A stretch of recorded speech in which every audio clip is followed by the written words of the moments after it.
Hallelujah. കഴിഞ്ഞ ആഴ്ച ഞാൻ തലശ്ശേരി ഡയസിസിൻ്റെ കൺവെൻഷനായിരുന്നു നടത്തിക്കൊണ്ടുവന്ന്. പേരാവൂർ സ്ഥലത്ത് വെച്ച് പിതാക്കന്മാരെല്ലാവരും ഉണ്ടായിരുന്നു. നല്ല കുട്ടി. അന്ന് തുടങ്ങിയത് അഭിവന്യ പാമ്പളാനി പിതാവായിരുന്നു. പിതാവെന്ന് ഈ പ്രസംഗമധ്യേ പറഞ്ഞൊരു കാര്യം നിങ്ങളോടും പറയാൻ കാര്യം, കൃപയെക്കുറിച്ച് അച്ഛ പിതാവ് പറഞ്ഞു തരും. അവർക്ക് പറഞ്ഞേ ഹല്ലേലൂയ. പിതാവ് പറയായിരുന്നു, അതായത് കൃപയില്ലാതെ നമുക്ക് പിടിച്ചു നിൽക്കാൻ പറ്റത്തില്ല. അതായത് നമ്മുടെ ജീവിതത്തിൽ എപ്പോഴും ദൈവകൃപ വേണം, അല്ലാണ്ടൊന്നും നടക്കില്ല. നന്മയെക്കുറിച്ച് ആഗ്രഹിക്കാം, പക്ഷെ ചെയ്യണമെങ്കിൽ കൃപ വേണം. സർവ്വോടത്ത് പറയാം ഹല്ലേലൂയ. വളർച്ച ആഗ്രഹിക്കാം, പക്ഷേ കൃപ, ദൈവം നമ്മളെ അനുഗ്രഹിക്കണം, അഭിഷേകം ചെയ്യണം. അഭിഷേകം ചെയ്യാതെ അതാണ് മനുഷ്യൻ്റെ ആഗ്രഹമോ പ്രയത്നവുമല്ല, ദൈവത്തിൻ്റെ ദയ, ദൈവത്തിൻ്റെ കൃപയാണ് എല്ലാത്തിൻ്റെയും അടിസ്ഥാനം. അവർക്ക് പറഞ്ഞേ ഹല്ലേലൂയ. പരിശുദ്ധ അമ്മയെ ദൈവം തിരഞ്ഞെടുക്കുന്നത് കൃപയാലാണ് തിരഞ്ഞെടുക്കുന്നത്, കൃപ കൊടുക്കുന്നത് അല്ല സാധ്യമല്ലത്. യോഹന്നാനും പരിശുദ്ധ അമ്മയൊക്കെ കുരിശിൻ്റെ ചുവട്ടിൽ നിൽക്കുന്ന, സഹനത്തിൻ്റെ ആ സമയത്ത് നിൽക്കുന്നത്, കുരിശിൻ്റെ ചുവട്ടിൽ നിൽക്കാൻ കാരണം കൃപ കിട്ടിയുണ്ട്. കൃപ കിട്ടാതെ അവിടെ ആ കുരിശിൻ്റെ ചുവട്ടിൽ നിൽക്കാനാവില്ല. ഹല്ലേലൂയ. അപ്പോസ്തല പ്രവർത്തനത്തിൻ്റെ 1-ാം അധ്യായത്തിന് 15 വചനം വായിക്കുമ്പോൾ കാണാൻ പറ്റും. ഈ കൃപ, ഈ യൂദാസിനെ കുറിച്ച് പറയും. അവൻ 12 പേരിൽ ഒരുവനായിട്ട് എണ്ണപ്പെട്ടതാണ്, പക്ഷേ കൃപ നഷ്ടപ്പെട്ടു പോയി, കൃപയില്ലാതെ. അപ്പോൾ അവനോട് പിന്നെ പുറത്ത് പോയേ പറ്റും, അവിടെ നിൽക്കാനാവില്ല. കൃപ നഷ്ടപ്പെട്ടാൽ പുറത്താക്കപ്പെടുന്ന അവസ്ഥ. കൃപയാണ് നിൽക്കുക, എല്ലാം കൃപ, ദൈവകൃപയാണ്. അത് നമ്മുടെ കഴിവോ നമ്മുടെ പ്രാപ്തിയോ ഒന്നുമല്ല, ദൈവത്തിൻ്റെ കൃപയാണ്. പഴയ നിയമത്തിലെ ജോസഫ് പാപം ചെയ്യാതെ പൊത്തിഫറിൻ്റെ ഭാര്യ തിന്മയ്ക്ക് വേണ്ടി പ്രേരിപ്പിക്കുമ്പോൾ ഓടി മാറുന്നതും, അതുപോലെ അവിശുദ്ധിയിൽ നിൽക്കുന്ന അവസാനം വരെ വിശ്വസ്തത കാണിച്ച് നിൽക്കാനുള്ള കാരണം അവന് കൃപ കിട്ടിയതുണ്ട്. ദൈവത്തിന് കൃപ കിട്ടിയുണ്ട്. അത് മനുഷ്യ സാധാരണമായൊരു അനുഗ്രഹമല്ല, അത് അതിസ്വാഭാവികമായ ഒരു ഗ്രേസ് കിട്ടിയത് കൊണ്ടാണ് പിടിച്ചു നിൽക്കാൻ പറ്റുന്നത്. സർവ്വത്തിൽ പറഞ്ഞേ ഹല്ലേലൂയ. പാപം ചെയ്യാതിരിക്കണം, കൃപ കിട്ടണം. ഒരു മദ്യപാനിക്ക് ആ മദ്യപാനത്തിൻ്റെ അടിമത്തത്തിൽ നിന്ന് പുറത്തു വരണമെങ്കിൽ സ്വന്തം കഴിവുകൊണ്ടൊന്നും നടക്കും, കൃപ കിട്ടണം. എത്രയോ പേരാ എന്തേറെ തീരുമാനങ്ങൾ എടുക്കുന്നു, പക്ഷേ 24 മണിക്കൂർ തീരുമാനം മുഴുവൻ തീർന്നിട്ട് പഴയപടിയാന്ന് കാണാൻ പറ്റും. കാരണം കൃപയില്ല. കൃപ കിട്ടാതെ പിടിച്ചു നിൽക്കാൻ പറ്റില്ല, ഒന്നും നടക്കില്ല. ചില കുടുംബ പ്രശ്നങ്ങൾ പോലെ വരുമ്പോൾ നാളെ മുതൽ പ്രശ്നം വേണ്ട, ഇനി പ്രശ്നം ഉണ്ടാകില്ല, നമ്മൾ എല്ലാം സോൾവ് ചെയ്തു പോകും. പക്ഷേ പിറ്റേ ദിവസം വീണ്ടും പഴയതിനേക്കാളും മോശമായിട്ട് കാണാം. കാരണം കൃപ കിട്ടിയിട്ടില്ല, അഭിഷേകം കിട്ടിയിട്ടില്ല. കൃപ കിട്ടാതെ പിടിച്ചു വയ്ക്കാൻ പറ്റത്തില്ല. അപ്പം വചനമൊക്കെ വചനം പഠിക്കുന്നു, പ്രസംഗിക്കുന്നു, അതൊക്കെ കൃപ കിട്ടാതെ ഒരാളങ്ങ് ആഗ്രഹിച്ചാലോ അങ്ങ് എടുത്തിയാടിയാലോ നടക്കാം. ദൈവം കൃപ തരാതെ ഒന്നും നടക്കത്തില്ല. കൃപയാണ് കിട്ടുന്നത്. സർവ്വത്തിൽ പറഞ്ഞേ ഹല്ലേലൂയ. ആ ഒരു തലമുണ്ട്, ആ തലം കിട്ടാതെ നമുക്കാവില്ല. ഈശോയെ തള്ളി പറയാതിരിക്കണം, കൃപ കിട്ടണം. ഈശോയെ ഒറ്റിക്കൊടുക്കാതിരിക്കണമെങ്കിൽ കൃപ കിട്ടണം. വിശുദ്ധരുടെ കൂട്ടത്തിൽ എണ്ണപ്പെടണമെങ്കിൽ കൃപ കിട്ടണം. സമാധാനപൂർണമായ ഒരു കുടുംബം ഉണ്ടാകണമെങ്കിൽ കൃപ വേണം. വിശുദ്ധരായ കുഞ്ഞുങ്ങൾ മാതാപിതാക്കൾക്ക് ജനിക്കണമെങ്കിൽ അതിന് കൃപ വേണം. സ്വാഭാവികമല്ല, അതിസ്വാഭാവികം. അതുകൊണ്ടാണ് പൗലോസ് ശ്ലീഹ 1 കൊരിന്ത്യർ 15:10 പറയേ, ഞാൻ എന്തായിരിക്കുന്നു ദൈവത്തിൻ്റെ കൃപയാലാ. ദൈവം എൻ്റെ മേൽ ചൊരിഞ്ഞ കൃപ നഷ്ടപ്പെട്ടു പോയിട്ടില്ല. മറ്റെല്ലാവരെക്കാൾ ഞാൻ അധികം അധ്വാനിച്ചു. ഞാനല്ല അധ്വാനിച്ചത്, കൃപയാണ് അധ്വാനിച്ചത്. അല്ലാതെ ഞാനെന്നൊരു വ്യക്തിക്ക് അങ്ങനെ ചെയ്യാനുള്ള കപ്പാസിറ്റി ഇല്ല. പക്ഷേ കൃപ എന്നെ കൊണ്ട് ഇത്രയേറെ ജോലി ചെയ്യിപ്പിച്ചു, സുവിശേഷ വേല ചെയ്യിപ്പിച്ചു എന്ന് പൗലോസ് ശ്ലീഹ പറയാം. അവിടെ പ്രിയപ്പെട്ട ദൈവമക്കളെ, ഈ ദിവസങ്ങളിൽ ഞാൻ പറയും, നിങ്ങൾക്ക് കിട്ടുന്ന ഈ ഭൂമിയിലുള്ള എല്ലാവരിലും വെച്ച് നിങ്ങൾക്ക് കിട്ടുന്നതാണ് ഏറ്റവും ഭാഗ്യപ്പെട്ട ദിവസം, കൃപയുടെ അഭിഷേകം. സർവ്വത്തിൽ പറഞ്ഞേ ഹല്ലേലൂയ.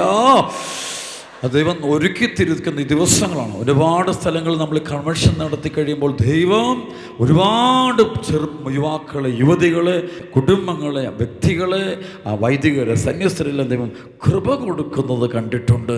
കൃപയാൽ അവർ രക്ഷപ്പെട്ട് പുറത്തു വരുന്നത് കണ്ടിട്ടുണ്ട്. അവർക്ക് പറഞ്ഞേ ഹല്ലേലൂയ. പൈശാചിക ബന്ധനങ്ങൾ പുറത്തു വരുന്നു, ആ കൃപയാ. നമുക്കറിയാം മഗ്ദലന മറിയത്തിൽ 7 പിശാചുക്കൾ ഉണ്ടായിരുന്ന ബൈബിൾ പഠിപ്പിക്കുന്നേ. അവൾ യേശു പിശാസുക്കളെ അത് കൃപ കിട്ടുന്നുണ്ട്. അതെല്ലാവർക്കൊന്നും മോചനം കിട്ടില്ല. ഒരുപക്ഷെ 10,000-കണക്കിന് പൈശാസിക ബാധിതരായ ആളുകൾ ആ ദേശത്ത് കാണില്ല, തീർച്ചയായിട്ടും കാണും. അതിൽ ഈ മഗ്ദല മറിയത്തെ മോചിപ്പിക്കുക, അവർക്ക് കൃപ കിട്ടി. കൃപയാണത് കാരണം, ദൈവത്തിൻ്റെ ഒരു കരുണ. അതിൻ്റെ കാരണം പറഞ്ഞു, അതിൻ്റെ കാരണത്തെക്കുറിച്ച് ഞാൻ വരുന്നുണ്ട്. ചില കാര്യം ഇപ്പം പ്രധാനപ്പെട്ട നമ്മൾ ചെയ്യേണ്ട ചില കാര്യമുണ്ട് കൃപ കിട്ടുക. അപ്പോൾ ആ കൃപ കിട്ടിയത് കൊണ്ട് അവളുടെ പൈശാസിക ശക്തി മുഴുവൻ വേഴണം പുറത്തു പോയെന്ന് വെച്ച് അർത്ഥം എന്നറിയോ, മുഴുവൻ പിശാസുകൾ അവൾ നിന്ന് വിട്ട്, മൊത്തം ദുഷ്ടാരൂപികളും അന്ധകാരം അവൾ നിന്ന് വിട്ടുപോയിട്ട് അവൾ മുഴുവനായിട്ടും ഈശോയുടെ ശിക്ഷയായിത്തീരുക. ഈശോയുടെ ശിക്ഷയായിത്തീരുക. ശിഷ്യരുടെ കൂട്ടത്തിലാകപ്പെടുകയാണ്. അവൾ ഈശോ ഉത്തിതനായ ഈശോയെ ആദ്യം കാണുന്നു. കൃപ കിട്ടുന്നവർ കാണാൻ പറ്റും, അല്ല നമ്മൾ മനുഷ്യൻ്റെ ആഗ്രഹമോ പ്രയത്നമല്ല, ദൈവത്തിൻ്റെ ദയ, ദൈവത്തിൻ്റെ കൃപയാണ് അതിനെല്ലാം കാരണം. ഈ നാളുകൾ അണക്കര ഉണ്ടായ വലിയൊരു മറക്കണം, ഒരു കൃപയുടെ പ്രവർത്തനമാണ്. ഈ ആലപ്പുഴ അപ്പുറം കൊല്ലം ആ പ്രദേശത്തു നിന്നൊരു ഫാമിലി, ഹസ്ബൻഡ് വൈഫ് അവിടെ ഒരു ആദ്യ ശനിയാഴ്ച ഇവർ വന്നു. ഈ ആദ്യ ശനിയാഴ്ച ഇവരോട് വരുമ്പോൾ ഇവരുടെ ലക്ഷ്യം മറ്റൊന്നേ ഉള്ളൂ, ഇവർക്ക് വേറൊന്നുമില്ല. ഇവർ വലിയ പ്രശ്നത്തിലാണ്. അതായത് വൈഫ്, അവിടുത്തെ കുടുംബിനി, അദ്ദേഹത്തിൻ്റെ ഭാര്യ ഒരു രോഗിണിയാണ്, ക്യാൻസർ, തലച്ചോറിനകത്ത് ബ്രെയിൻ ട്യൂമർ കൂടി ക്യാൻസർ ആയിരിക്കുകയാണ്. അപ്പോൾ അത് ഇവിടെ എന്തോ ചികിത്സ നടത്തി ഇവിടുന്ന് അവസാനം അവർ വെല്ലൂർ മെഡിക്കൽ കോളേജിൽ കൊണ്ട്, വെല്ലൂർ മെഡിക്കൽ കോളേജിൽ ചെക്കപ്പം ക്യാൻസറാണ്, തല മൊത്തം ശരിക്കും പിളർന്നുണ്ട്. വലിയൊരു ഓപ്പറേഷൻ, മേജർ ഓപ്പറേഷൻ നടത്തിയിട്ട് ട്യൂമർ മൊത്തം കട്ട് ചെയ്ത് മാറ്റണമെന്ന് ഡോക്ടർ പറഞ്ഞു. അപ്പം അങ്ങനെ ചികിത്സയും വിഷമിച്ചിരിക്കും. അപ്പോൾ ഈ ആദ്യ ശനിയാഴ്ച അവിടെ പ്രാർത്ഥനയ്ക്ക് വന്നിട്ട് അവർ തീരുമാനിച്ചിരിക്കുന്നത് അതിൻ്റെ പിറ്റേ ദിവസമാണ് അവർ, അത് തിങ്കളാഴ്ച വെല്ലൂർ ചെന്ന് അഡ്മിറ്റ് ആകണം. അടുത്ത ദിവസം എനിക്ക് ചൊവ്വാഴ്ച തന്നെ ഓപ്പറേഷനാണ് ഡോക്ടർ പറഞ്ഞിരിക്കുന്നത്. അപ്പോൾ എല്ലാം ഡേറ്റെല്ലാം നേരത്തെ കൂട്ടി എല്ലാം ഫിക്സ് ചെയ്ത് എല്ലാം റെഡി. അപ്പോൾ ഈ സ്ത്രീ ഇങ്ങനെ ക്യാൻസർ ബാധിച്ച്, തലച്ചോറിന് ക്യാൻസർ ബാധിച്ച് ട്യൂമർ പിടിച്ച് വിഷമിച്ച് ഇങ്ങനെ വിട്ടിരിക്കുക. അപ്പോഴാണ് ആദ്യ ശനിയാഴ്ച അവിടെ വരികയും സർവ്വത്തെ പറഞ്ഞ ഹല്ലേലൂയ. വലിയ ആദ്യ ശനിയാഴ്ച നമുക്ക് നിങ്ങൾ ഇവിടുന്ന് ഒത്തിരി പേര് വരുന്നുണ്ടെന്ന് എനിക്കാണ്. 10,000-കണക്കിന് ദൈവമക്കൾ വചനം കേൾക്കാനും പ്രാർത്ഥിക്കാനും ഇങ്ങനത്തെ. അപ്പോൾ ഇത് അവസാനം രാവിലെ 9 മണിക്ക് ശുശ്രൂഷ ആരംഭിക്കും. 3 മണി വരെ ഞാൻ ബലിപീഠത്തിന് ഞാൻ നിൽക്കുന്നില്ല, കൃപയുള്ളതുകൊണ്ട് മാത്രം നിൽക്കുക. നല്ല അങ്ങനെ ഒന്നും നിൽക്കാനും നമ്മളെയും കൊണ്ട് പറ്റില്ല, ഒരിക്കലും ആവില്ല. ദൈവകൃപ കൊണ്ടൊന്നും നിൽക്കാൻ പറ്റുള്ളൂ. 3 മണി വരെ നിൽക്കുക ശുശ്രൂഷ. 3 മണി തൊട്ട് പിന്നെ ഞാൻ ആളുകളുടെ എല്ലാം തലയ്ക്ക് വെച്ച് പ്രാർത്ഥിക്കും. വരുന്ന മുഴുവൻ രോഗികൾക്ക് വേണ്ടി ഈശോ പറഞ്ഞുകൊണ്ട് തലയ്ക്ക് വെച്ചപ്പോൾ കൃപ കൊടുക്കും. ഈശോ സമയത്ത് കൃപ കൊടുക്കുന്നത്, നീ കൈവെക്കുക, ഞാൻ കൃപ കൊടുക്കും. നമ്മളൊരു അടയാളമാണല്ലോ, നമ്മൾ ഉപകരണമായിട്ട് നിൽക്കുക കർത്താവിന്. അപ്പം അങ്ങനെ തലയ്ക്ക് വെച്ചിങ്ങനെ പ്രാർത്ഥിച്ചുകൊണ്ടിരിക്കും. അങ്ങനെ പ്രാർത്ഥിച്ച് രാത്രി ഒരു 8:30-9 മണിയോളം ആയി കേട്ടോ. അപ്പോഴത്തേക്കും ഏകദേശം എല്ലാം തീരാറായി. ഒരു 100 പേര് മിച്ചോ. അപ്പോഴാണ് ഈ മനുഷ്യൻ തൻ്റെ ഭാര്യയെ ഇങ്ങനെ ഒരു കസേരയിലെടുത്തി ആരുടെ സഹായത്തോടു കൂടി ഈ ക്യൂവിൽ വന്ന് നിൽക്കുകയാണ്. അപ്പോൾ ഈ സ്ത്രീ ഇങ്ങനെ കസേരയിൽ പോയി തീർത്തും മരിച്ച പോലെ. അപ്പോൾ ഞാൻ ആരോട് തന്നെ പെട്ടെന്നൊരു ശുശ്രൂഷ, അച്ഛാ ഒരു ക്യാൻസർ പേഷ്യൻ്റാണ്, അവർ വെയിറ്റ് ചെയ്യുക. ഞാനോട് ചെന്ന ഒരു വഴക്ക് ഞാൻ പറഞ്ഞു നിങ്ങൾ എന്താ ഇത്രയും വെയിറ്റ് ചെയ്ത്, നിങ്ങൾ നേരത്തെ പോയിക്കൊണ്ടു, ഇത്രയും സീരിയസ് അല്ലായിരുന്നു, ഇപ്പം അന്ന് പ്രാർത്ഥന മേടിച്ചിട്ട് പോയിക്കോളന്നെ. അല്ല എല്ലാവരും ഒന്ന് പോട്ടെ, എല്ലാവരും മിക തിരക്കല്ലേ, അവരെല്ലാം ഒന്ന് പോയിട്ട് അവസാനം പ്രാർത്ഥിക്കാം. അതാണ് ഈ കാത്തിരിക്കുന്നവർക്ക് ആ കൃപ കിട്ടുന്നത്. സർവ്വോടത്തെ പറഞ്ഞ ഹല്ലേലൂയ. തിടുക്കം കാണിക്കുന്നവനല്ല, കാത്തിരിക്കുന്നവനാ കൃപ കിട്ടുന്നത്. എടുത്തിയാടുന്നവനല്ല, എളിമയുള്ളവനാ കൃപ കിട്ടുന്നത്. അഹങ്കാരിക്കല്ല, എളിമയുള്ളവർക്ക് ആ കൃപ കൊടുക്കുന്നു. അതല്ലേ നമുക്ക് വചനത്തിൽ കാണാൻ പറ്റും. പ്രഭാഷകന്റെ പുസ്തകം 3:18-19 നീ എത്രമാത്രം ഉന്നതനാണോ അത്രമാത്രം വിനീതനാകുക, അപ്പോൾ നീ ദൈവകൃപയ്ക്ക് പാത്രമായിട്ട് തരും. എത്രമാത്രം ഉന്നതനാണോ അത്രമാത്രം വിനീതനാകുക, അപ്പോൾ നീ ദൈവകൃപയ്ക്ക് പാത്രമാകും. അപ്പോൾ ഞാൻ പറഞ്ഞത് സാരല്ല പ്രാർത്ഥിക്കുക. ഉടനെ ഞാൻ ഇവരുടെ ഈ സ്ത്രീയുടെ തലയ്ക്ക് വെച്ച്, സ്ത്രീയുടെ കസേരയ്ക്ക് ആളുകളൊക്കെ ഇങ്ങനെ നിൽപ്പുണ്ട്. അപ്പം ഞാൻ ഈ തലയ്ക്ക് വെച്ച് ഇങ്ങനെ പ്രാർത്ഥിക്കാൻ തുടങ്ങുമ്പോൾ പെട്ടെന്ന് പരിശുദ്ധാത്മാവിൻ്റെ ഉള്ളിൽ പറയുക, നീ ഇവിടെ വെച്ച് പ്രാർത്ഥിക്കേണ്ട, നീ അപ്പുറത്തെ ദേവാലയത്തിൻ്റെ ഒരു സൈഡ് ചായ്പുണ്ട്, അവിടെ ആ ഭാഗത്തേക്ക് കൊണ്ടുപോയിട്ട് അവിടെ കൊണ്ട് പ്രാർത്ഥിപ്പിച്ചാൽ മതി. സൈഡ് ഹോളുണ്ട്. അപ്പോൾ സൈഡ് ഹോളിലേക്ക് അപ്പം ഞാൻ ശുശ്രൂഷ ഇവരെ എടുത്തുകൊണ്ട് അങ്ങോട്ട് പോകാം. ഈശോ പറയും, ഈശോ എന്ത് പറഞ്ഞ് ഞാനങ്ങ് ചെയ്യുവേ. അപ്പോൾ ഉടനെ ഇവരെ എടുത്തുകൊണ്ട് ഈ ശുശ്രൂഷകരെല്ലാം കൂടെ അങ്ങ് അപ്പുറത്ത് ഈ ഒരു സൈഡ് ഹോളിലേക്കുണ്ട്. ഹസ്ബൻഡും അടുത്ത് വന്നേ. അപ്പോൾ ഉടനെ എൻ്റെ കൂടെ ഒരു 10-15 ശുശ്രൂഷകർ വന്നിട്ടുണ്ട്. ഉടനെ പരിശുദ്ധമാവർ പറഞ്ഞു, ഇതിലെ കുറച്ച് ശുശ്രൂഷകരെല്ലാം അങ്ങ് പറഞ്ഞു വിടാൻ പറയും. കാരണം ഈ ചില അത്ഭുതങ്ങളും അടയാളങ്ങൾ കാണാൻ ദൈവം കൃപ തരാതെ കാണാൻ പറ്റില്ല. നമ്മൾ ആഗ്രഹിച്ചാൽ നടക്കില്ല. ദൈവത്തിൻ്റെ പ്രവർത്തനം കാണാൻ ദൈവം കൃപ തരണം, അല്ലാണ്ട് അത് ഒത്തിരി ഇളവപ്പെട്ടാലേ പറ്റുള്ളൂ. അപ്പോൾ ആ കൂട്ടത്തിൽ ഈശോ പറഞ്ഞു ഈ സ്ത്രീയുടെ ഹസ്ബൻഡിനെയും കൂടെ ഇറക്കി മാറ്റിവിടാൻ പറഞ്ഞു. അപ്പം ഞാൻ പറഞ്ഞു നിങ്ങളും പൊക്കോളും. ബാക്കിയൊരു 6-7 പേര് മാത്രം എൻ്റെ ചുറ്റുമുണ്ട്. ഒരു കസലിങ്ങനെ മരിച്ചു, ശരിക്കും തലച്ചോറും ട്യൂമറാണ്. അപ്പം തലേ കൈവച്ചിട്ട് യേശുവിൻ്റെ നാമത്തിൽ ബന്ധിക്കുന്ന പരിഷ്കരണം പ്രാർത്ഥിച്ചു. അതിൻ്റെ ഇവരെ എഴുന്നേൽപ്പിച്ചു. ഇവരിങ്ങനെ ബോധം കിട്ടി വീഴേ തല കേൾക്കുമ്പോൾ ഇത് അത് വയ്യ. അതുകൊണ്ട് പൈശാചികബന്ധനം ഇത് വിട്ടുപോവാണ്. അടയാളത്തിൽ ഇതങ്ങ് വീണ് 5-6 പ്രാവശ്യം വീണ് കഴിഞ്ഞപ്പോഴത്തേക്കും തീർത്ത് ബുദ്ധിമുട്ടിയാണ് പിടിച്ച് ശുശ്രൂഷ ചെയ്യുന്നുണ്ട്. ഒരു 4-5 പ്രാവശ്യം കഴിയുമ്പോൾ പെട്ടെന്ന് പരിശുദ്ധമ്മയോട് പറഞ്ഞു ശുശ്രൂഷയോട് ഇനി പിടിക്കണ്ട, അവർ തന്നെ എഴുന്നേറ്റോളൂ എന്ന് പറ. തന്നെ അങ്ങ് എഴുന്നേക്കാൻ പറഞ്ഞു. ഞാൻ പറഞ്ഞു സഹോദരി തന്നെ അങ്ങ് എഴുന്നേറ്റോളം പറഞ്ഞു. ഈശോ പറഞ്ഞു തന്നെ എടുത്തോളാം. എൻ്റെ പ്രിയപ്പെട്ട മക്കളെ, ഈ മകള് ഒരു കുഴപ്പമില്ലാതെ തന്നെ അങ്ങ് എഴുന്നേൽക്കാൻ തുടങ്ങി. Praise the Lord. അപ്പോൾ ഞാൻ പെട്ടെന്ന് ഈശോ പറഞ്ഞു ആളുടെ ഹസ്ബൻഡിനെ വിളിക്കാം. ഞാൻ ഹസ്ബൻഡ് വന്നു. അപ്പം മറ്റു ശുശ്രൂഷ ഇനി ആരും കുഴപ്പമില്ല. അത്ഭുതം കഴിഞ്ഞു, കർത്താവിൻ്റെ ഇടപെടൽ കഴിഞ്ഞു. അപ്പം പിന്നെ ആ ഇടപെടൽ നടക്കുന്നത് ഒരു സമയം, ഒരു മൊമെൻ്റ് ഉണ്ട്. ആ മൊമെൻറ്റിൽ നമുക്ക് അവിടെ നിൽക്കണമെങ്കിൽ കൃപ വേണം. പരിശുദ്ധാത്മാവിൻ്റെ അനുഗ്രഹം ഇല്ലാതെ നമ്മളെന്ത് കാണിച്ചിട്ട് കാര്യമില്ല.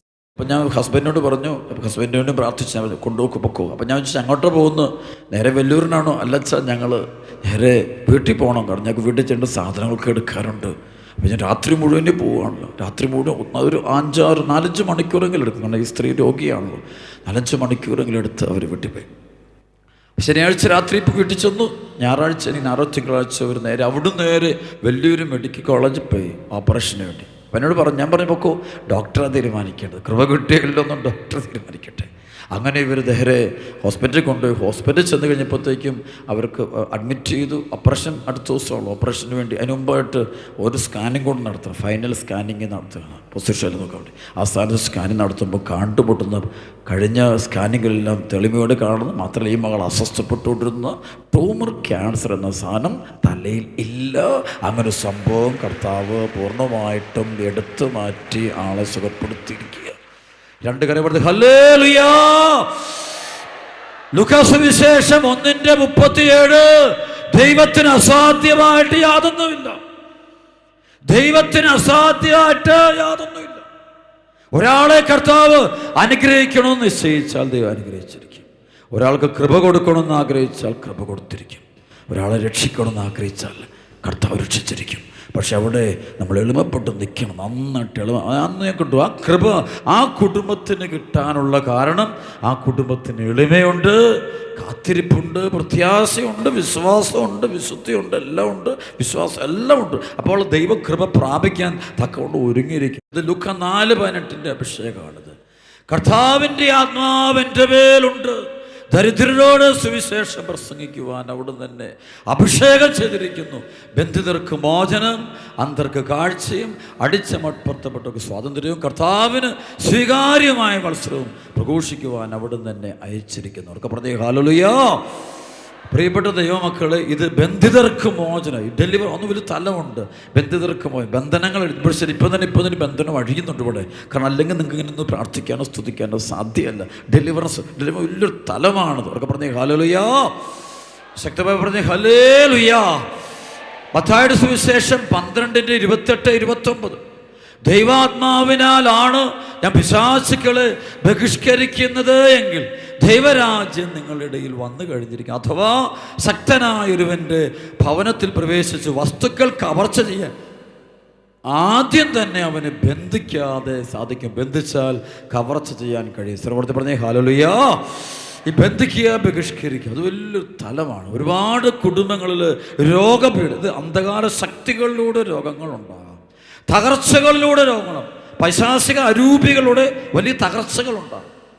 പൈശാചിക അരൂപികളുടെ പ്രവർത്തനങ്ങളിലൂടെ ഒരുവൻ്റെ ആത്മീയ ജീവിതം പോലും തകർത്ത് കളയാം, കുടുംബം തകർത്ത് കളയാം. ഇഷ്ടംപോലെ അനുഭവം ഉണ്ടാകും. അപ്പോൾ ഇതിനെ ഒരിക്കലും നമുക്ക് കാണത്തു. ഒന്നാമത്തെ പ്രശ്നം, നമുക്ക് we can see spiritual realities നമുക്ക് ഒരിക്കലും നമ്മുടെ കണ്ണുകൊണ്ട് കാണാനാവില്ല. സർവ്വത്തിൽ പറഞ്ഞ ഹല്ലേലൂയ. അപ്പോൾ ഇത് അദൃശ്യമായിട്ട് നിന്നുകൊണ്ട് ഒളിഞ്ഞിരുന്നു കൊണ്ട് ഈ തിന്മയുടെ രൂപികൾ ലോകത്ത് പ്രവർത്തിക്കുന്നുണ്ട്. അതാണ് 1 യോഹന്നാൻ 5:18-19 വചനം പറയുന്നുണ്ട്. ലോകം മുഴുവൻ തന്നെ ഈ അന്ധകാര ശക്തികളുടെ പിടിയിലാണെന്ന് പറയും. പിടിയില്ല സർവ്വ ഹല്ലേലൂയ. അപ്പോൾ അവിടെ ദുഷ്ടാരൂപിയുടെ പ്രവർത്തനം വരും. ആ ദുഷ്ടാരൂപിയെ ബന്ധിക്കുന്നൊരു വലിയ ശിശു. അതാണ് ശക്തനായ ഒരുവൻ്റെ ഭവനത്തിൽ പ്രവേശിച്ച് അവൻ്റെ വസ്തുക്കൾ കവർ ചെയ്യാൻ ആദ്യം തന്നെ അവന് ബന്ധിക്കാൻ പറയും. അവർക്ക് പറഞ്ഞ ഹല്ലേലൂയ. ബന്ധിക്കാൻ അത് ബന്ധിക്കണം. അപ്പോൾ ഒരു ചിലപ്പോൾ വീടിനെ ചിലപ്പോൾ കലഹം തന്നെയുള്ള കുടുംബം, വർഷങ്ങളായിട്ട് ആ കുടുംബത്തിൽ കലഹം. അപ്പനും അമ്മയും ആഗ്രഹിക്കുന്നുണ്ട് ഈ കലഹം മാറാൻ, മക്കളും ആഗ്രഹിക്കുന്നുണ്ട് ആ പ്രശ്നം മാറുന്നില്ല. മദ്യപാനികൾ ചിലരുണ്ട്, ഒരുപാട് ആഗ്രഹിക്കും അവർക്ക് രക്ഷപ്പെടാം, പക്ഷെ പറ്റില്ല. കാരണം ഈ തിന്മയുടെ ശക്തി അവരെ കൊണ്ടത് നിർബന്ധിച്ച് ചെയ്യിപ്പിക്കുന്നത് കാണാൻ, അവർ പ്രവർത്തിപ്പിക്കുന്ന കാണാൻ പറ്റും. ചിലർ തിന്മയുടെ ശക്തി. അതുകൊണ്ട് പല രോഗങ്ങളും പല സംഭവങ്ങളൊന്നും ഒരു പൈശാചിക രൂപികൾ അല്ല, വെറും സ്വാഭാവികമായിട്ട് സംഭവിക്കുന്നതാണ്. പലതിനെക്കുറിച്ച് നമുക്ക് പറയാനാവില്ല. അതിൻ്റെ പിന്നിൽ ചിലപ്പോൾ ഒരു തിന്മയുടെ അരൂപികളുടെ തലമുണ്ട്. അത് ബന്ധിക്കണം. അത് ബന്ധിക്കാൻ ഒരിക്കലും നമുക്കാവില്ല. അത് പരിശുദ്ധമാണ്. അതുകൊണ്ട് ദൈവാത്മാവിനാലാണ് ഞാൻ പിശാചുക്കളെ ബഹിഷ്കരിക്കുന്നത് എങ്കിൽ ദൈവരാജ്യം നിങ്ങളുടെ ഇടയിൽ വന്നു കഴിഞ്ഞിരിക്കും. സർവ്വത്തിൽ പറഞ്ഞ ഹല്ലേലൂയ. ഈ സമയത്ത് ഈ ദിവസങ്ങൾ ഇവിടെ സംഭവിക്കാം. ഈ അരൂപിയുടെ പ്രവർത്തനത്തിലൂടെ നിങ്ങളുടെ കുടുംബങ്ങളിൽ നിങ്ങളുടെ ജീവിതങ്ങളെ പീഡിപ്പിച്ചു കൊണ്ടിരിക്കുന്ന അന്ധകാര ശക്തികൾ ബന്ധിക്കപ്പെടാൻ വേണ്ടി ആകെ. പക്ഷെ അതും കൃപയാണ്. അവർക്ക് പറഞ്ഞ ഹല്ലേലൂയ. അതും കൃപയാണ്. കൃപയാൽ മാത്രമേ ആ ചങ്ങല പൊട്ടു. അതും ദൈവം അനുഗ്രഹിക്കണം. അപ്പോൾ അതിനുവേണ്ടി നമ്മൾ എളിമപ്പെട്ട് പ്രാർത്ഥിക്കുക. അല്ലെങ്കിൽ ആ ബന്ധനം അവിടെ തന്നെ നിൽക്കും. ചില കുടുംബത്തിലും ഞാൻ അണക്കറിയിക്കരുത്, ഒറ്റ പ്രയർ കഴിഞ്ഞപ്പോൾ ചിലപ്പോൾ മാനസിക രോഗികൾക്ക് വർഷങ്ങളായ ചികിത്സിച്ചുകൊണ്ട് മാനസിക ഒറ്റ നിമിഷം കൊണ്ട് സൗഖ്യപ്പെട്ട സംഭവങ്ങൾ. ഒറ്റ പ്രയർ, ഒറ്റ കുരിശ്. ചില ഈ നാളുകൾ ഞങ്ങളുടെ രൂപതയിലുള്ള ഒരു എൻ്റെ സ്നേഹിതനായ അച്ഛനുണ്ട്. അച്ഛന് എൻ്റെ ക്ലാസ്മേറ്റ് അച്ഛനാണ് ഞങ്ങളുടെ രൂപതയിലെ എഞ്ചിനീയറിംഗ് കോളേജിൻ്റെ ബർസാർ അച്ഛൻ.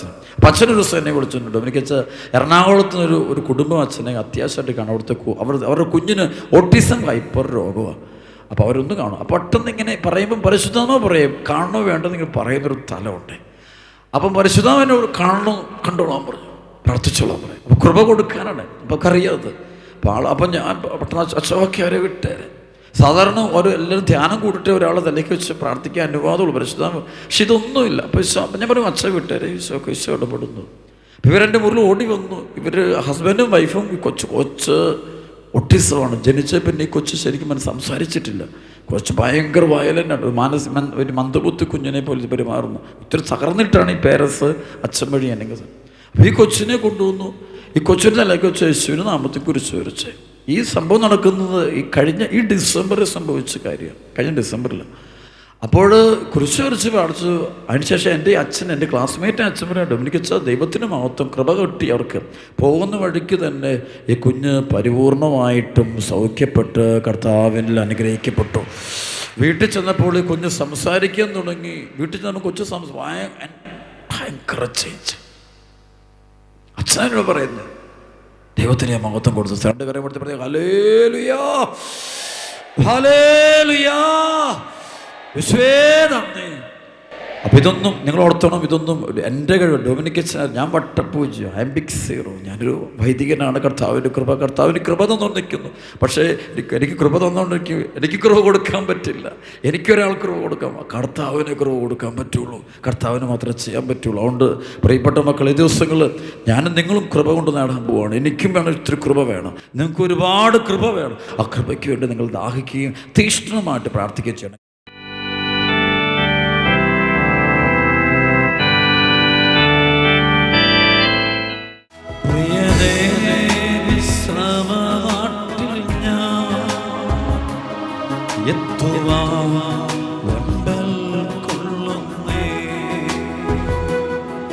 പ്രിയനേ വിശ്രമനാട്ടിൽ ഞാൻ എത്തുവാൻ വെമ്പൽ കൊള്ളുന്നേ.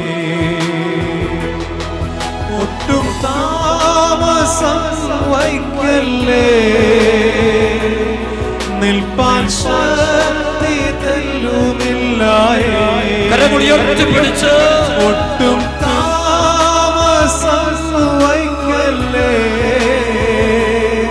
നിൽപ്പാൻ ശക്തി തെല്ലുമില്ല. കണ്ണുനീരെന്നു മാറുമോ വേദനകളെ മക്കളെ കണ്ണീര് കണ്ണുനീരെന്നു മാറുമോ വേദനകളെന്നു തീരുമോ കഷ്ടപ്പാടി കാലങ്ങളിൽ രക്ഷിപ്പാനായി നീ വരണേ കഷ്ടപ്പാടി കാലങ്ങളിൽ രക്ഷിപ്പാനായി നീ വരണേ കണ്ണുനീരെന്നു മാറുമോ വേദനകളെന്നു തീരുമോ. കർത്താവേ, ഞങ്ങളുടെ കണ്ണീരും കഷ്ടപ്പാടും രോഗങ്ങളും ദുരിതങ്ങളും അനുഭവിക്കുന്ന ഓരോ കുടുംബങ്ങളെ ഈ പരിശുദ്ധ കുർബാനയെ ചേർത്ത് വെക്കുന്നു. ഈ ദേശത്തുള്ള മുഴുവൻ കുടുംബങ്ങൾ ചേർത്ത് വെക്കുന്നു. കർത്താവേ, നിന്റെ കരം വെളിപ്പെടണമേ. ബന്ധനങ്ങൾ അഴിക്കണം കർത്താവേ. ഒറ്റ വിളി വിളിക്കുന്ന കരം എത്തിച്ചോ. വേദനകളെന്നു തീരുമോ. രണ്ടു കരം ഉയർത്തിപ്പിടിച്ച മക്കള് ജീവിതത്തിന്റെ പ്രയാസങ്ങൾ പ്രസംഗിച്ചു കൊടുത്ത് സങ്കീർത്തനം 55:22 നിന്റെ ഭാരം കർത്താവിനെ ഏൽപ്പിക്കുക, അവിടെ നിന്നെ താങ്ങിക്കൊള്ളും. നിന്റെ ഭാരം കർത്താവിനെ ഏൽപ്പിക്കുക, അവിടെ നിന്നെ താങ്ങിക്കൊള്ളും. നീതിമാൻ കുലുങ്ങുവാൻ അവിടെ നിന്ന് അനുവദിക്കുകയില്ല. നിന്റെ ഭാരം മക്കളെ ഓർത്തുള്ള വിഷമാകാം, ജീവിത പങ്കാളിയോർത്തുള്ള വിഷമമാകാം, നാളെ കുറിച്ചുള്ള വിഷമമാകാം, പഠനമോർത്തുള്ള ഭാവിയോർത്തുള്ള ജോലിയോർത്തുള്ള വിവാഹമോർത്തുള്ള ഭാരങ്ങൾ, നിന്റെ മനസ്സിന്റെ എല്ലാ ഭാരങ്ങളും അധ്വാനിക്കുന്നവരും ഭാരം വഹിക്കുന്നവരുമായ നിങ്ങൾ എല്ലാവരും എന്റെ അടുക്കൽ വരുവിൻ. രണ്ടു കരം കൊടുത്തത് ഈശോ നമ്മെ ആശീർവദിക്കുന്നു. മക്കളെ ഈശോ ആശീർവദിക്കുന്ന സമയമാ. കൈകൾ ഉയർത്തി ചങ്കുപൊട്ടി ഈശോയെ വിളിച്ചോണം. ഈശോ ആശീർവദിക്കുന്നു, ഈശോ ആശീർവദിക്കുന്നു, ഈശോ ആശീർവദിക്കുന്നു.